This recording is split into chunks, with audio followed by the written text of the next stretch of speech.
അമ്മ നമ്മുടെ KGF Rocky by ഇല്ലേ, ആളുടെ പുതിയ സിനിമയുടെ ട്രെയിലർ യൂട്യൂബിൽ ഇറങ്ങിയിട്ടുണ്ട്. ഏത്? ആ അമ്മയ്ക്ക് വേണ്ടി സ്വർണ്ണം മുഴുവൻ എടുത്ത പയ്യന്റെയാ? അത് തന്നെ അമ്മ. നല്ലൊരു പയ്യനാ അത്. അമ്മയ്ക്ക് വേണ്ടി ഇത്രയൊക്കെ ചെയ്ത പയ്യനല്ലേ. എന്തായാലും അവന്റെ പടം ഒരു ഫാമിലി പടായിരിക്കും. ഇപ്രാവശ്യം എന്തായാലും റോക്കി ബൈ നമ്മളെ കരയിക്കും. അതുപോട്ടെ, നീ ട്രെയിലർ കണ്ടിരുന്നോ? അയ്യോ, കണ്ടില്ല എന്ന് പറഞ്ഞ നാണക്കേടാവല്ലോ.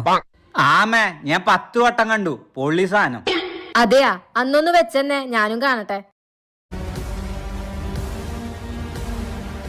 ഓ, ഹോളിവുഡ് ലെവലുണ്ടല്ലോ. ഇപ്പൊ അണ്ണൻ വരും, നോക്കിക്കോ. എന്താ കാറൊക്കെ കുലുങ്ങുണ്ടല്ലോ.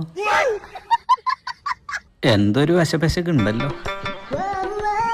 ഓ, മഹാപാപികള് ട്രെയിലർ എന്ന് പറഞ്ഞിട്ട് എപ്പോഴാണല്ലോ ഇറക്കി വെച്ചു കൊടുക്കുന്നത്. ഈ അവരാതാണോടാ നീ 10 തവണക്ക് മേലെ കണ്ടത്? അല്ലമ്മ, നമ്മുടെ റോക്കി ബൈ. നീ മിണ്ടരുത്.